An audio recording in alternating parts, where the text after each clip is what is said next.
안녕하십니까. EJ 지식TV를 시작하겠습니다. 이번 주제는 역사편으로 인조 반정과 광해군의 폐위 과정을 알아보도록 하겠습니다.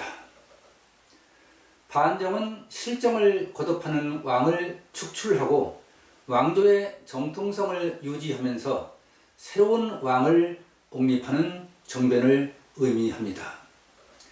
우리 역사상 반정은 조선시대에 들어와 1506년 9월 연산군을 폐위시킨 중종반정과 1623년 3월 광해군을 폐위시킨 인조반정의 두 차례 반정이 있었습니다.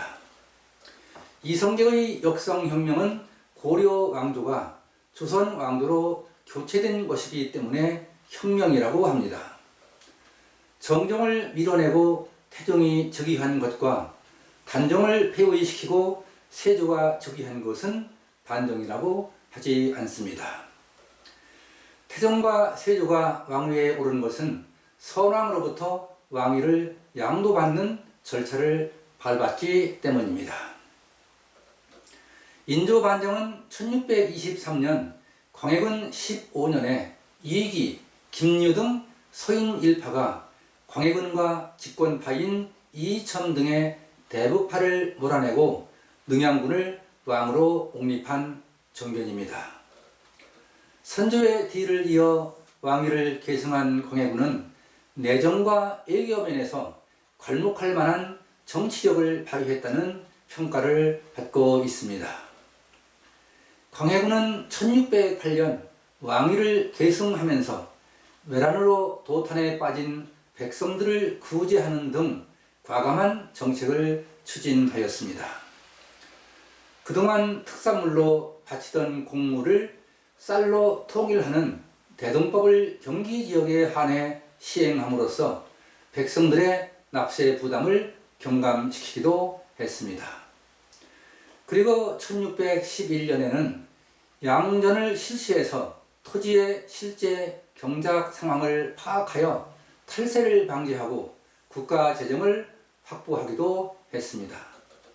임진왜란 때 불탄 궁궐을 재건하기도 하였으며 지금의 파주 지역인 임진강에 있는 교화로 천도할 계획도 세웠으나 실행에 옮기지는 못하였습니다.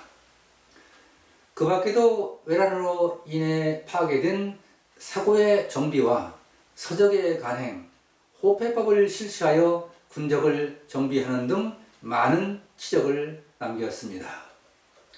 광해군의 대정책은 두드러지게 실리적인 중립외교였으며 이는 당시 조선의 상황으로 볼 때 최선의 정책이었습니다.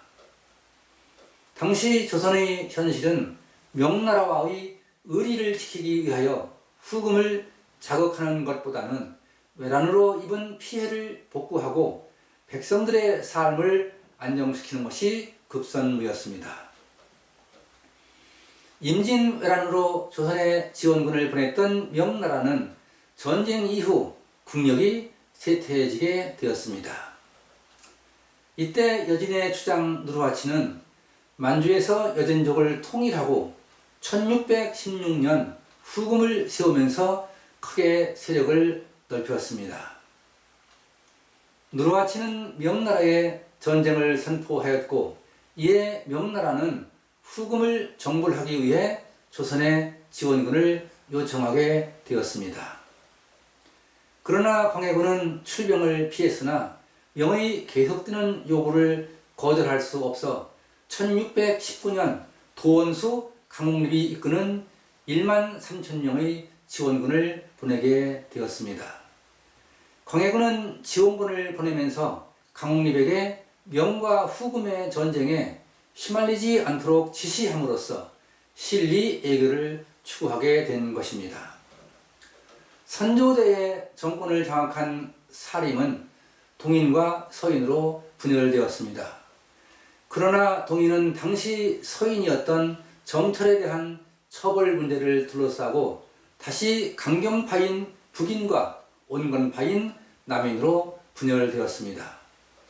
광해군이 즉위하면서 그의 중립외교 정책을 뒷받침한 세력은 북인이었습니다.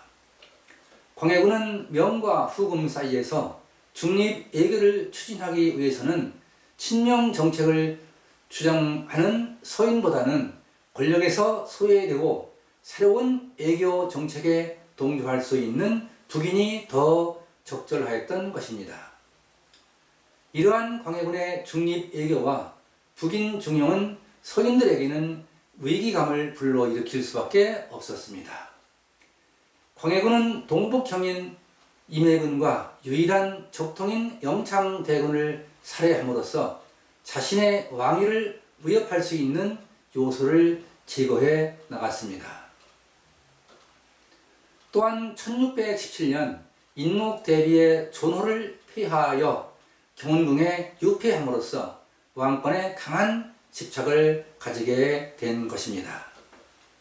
광해군이 왕위를 위협할 수 있는 요소를 제거한 배경에는 그가 적자가 아닌 서자 출신이기 때문에 왕권에 대한 위기감에서 빚어진 결과라고 볼 수 있을 것입니다. 그러나 광해군의 이러한 폐모살제는 조선의 성리학적 윤리관에서는 폐륜이었습니다. 한편 명과의 의리를 저버리고 후금과 유화정책을 유지하는 것도 명분과 의리를 중시하던 살인들로서는 용납할 수 없는 것이었습니다. 이러한 과정에서 1623년 3월 서인의 김리와 이기, 김자전, 이괄 등이 중심이 되어 광해군이 폐모살제의 폐륜과 명나라에 대한 배신 등을 이유로 정변을 기도하게 되었습니다. 서인들은 무력 정변을 일으켜 광해군을 폐위시키고 광해군의 이복 동생인 정원군의 아들 능양군 조홍을 왕으로 옹립하기 위하여 거사를 모의하게 된 것입니다. 1623년 3월 12일 밤에 김리와 이기, 최명길, 심기원, 김자정, 이중로 등은 각각 군사를 이끌고 홍제원에서 합류하였습니다. 능양군도 친의 부대를 이끌고 이들과 함께 지금의 은평구 연신내 일대인 연서역에서 장단 부사 이서의 병력과 합류하였습니다. 마침내 능양군은 친히 반정군을 거느리고 창의문으로 진군하여 성문을 돌파하고 창덕궁으로 향하였습니다. 창덕궁에 도착하자 궁성을 지키던 훈련대장 이흥립의 내용으로 훈련도감의 군사들이 성문을 열어주면서 그들과 합류하여 쉽게 대궐을 점령할 수 있었습니다. 훈련대장 이흥립은 창덕궁에서 군사를 거느리고 궁궐의 수비를 맡고 있었으므로 반정의 성공에 결정적인 역할을 했던 것입니다. 반정군은 창덕궁 인정전과 금호문을 지나 도나무에 불을 질러 거사가 성공했음을 알리게 되었습니다. 반정군은 충돌 없이 대구를 장악하였으며 서공에 유폐되어 있던 인목대비의 호는 회복되었습니다. 그리고 능양군은 서공으로 인목대비를 찾아가 광해군을 몰아낸 사실을 알렸습니다. 인목대비는 광해군을 폐위하고 능양군에게 왕위를 계승한다는 교서를 내렸습니다. 광해군은 반정군이 대궐을 장악하자 대궐 뒷문으로 달아나 의관 안국신의 집으로 피신했습니다. 그러나 그는 곧 체포되어 서인으로 강등되면서 강화로 기양을 가게 되었습니다. 이로써 광해군은 무력 정변으로 왕위에서 폐위되었고 이후 18년 동안 강화도와 제주도 등지에서 유배 생활을 하다가 67세를 일기로 생을 마감하였습니다. 한편 1623년 인조 1년 유은 10월에 반정에 참여했던 시운 3명은 정사공신으로 책봉되었습니다.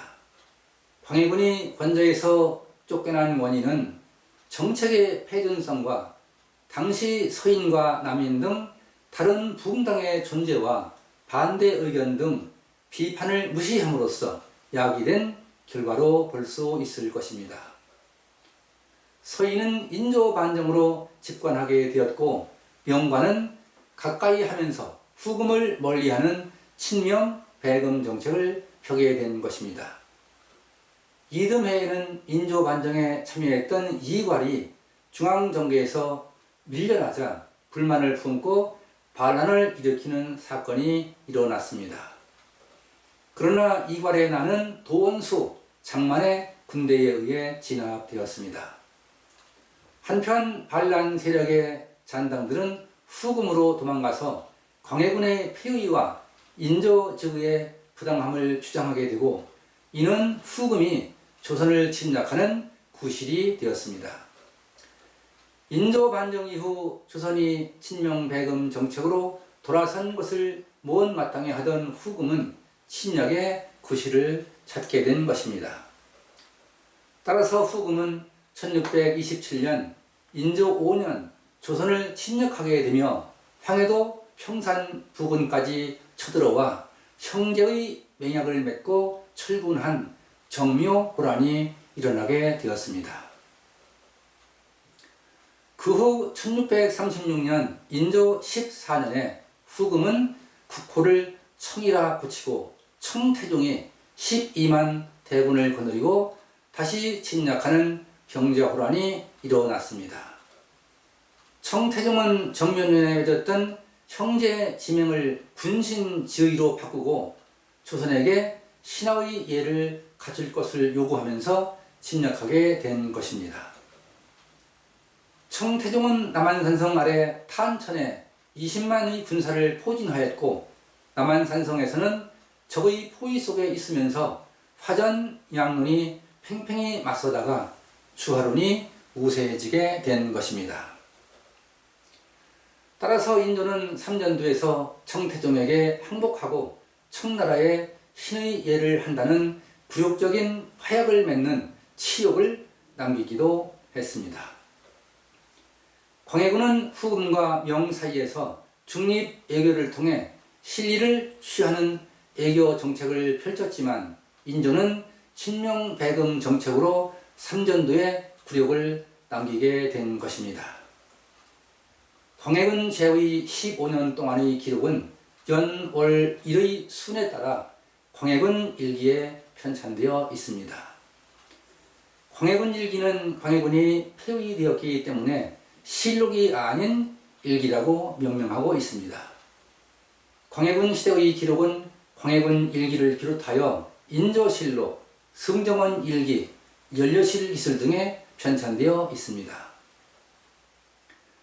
지금까지 인조 반정과 광해군의 폐위 과정에 대하여 알아보았습니다. 조선시대의 성공한 반정들 중에서 중종 반정은 유일하게 반정으로 집권한 왕이 직접 반정에 가담하지 않았습니다. 중종 반정은 반정 세력에 의해 진성대군이 새 임금으로 옹립된 반정이었습니다. 그러나 인조 반정은 제16대 임금으로 추대된 능양군이 직접 병사들을 이끌고 다른 반정군들과 반정을 주도한 반정이었습니다. 인조 반정은 광해군이 왕권에 강한 집착을 가지고 왕의 경쟁자와 정적을 무참히 제거하는 과정에서 발생했습니다. 윤리에 반하는 폐륜과 반대파의 존재와 비판을 무시하는 독재 정치 권력은 동서고금을 통하여 반드시 무너진다는 역사적 사실이 독자 여러분과 공유되었길 기대하면서 방송을 마치겠습니다. 지금까지 EJ 지식TV였습니다. 감사합니다.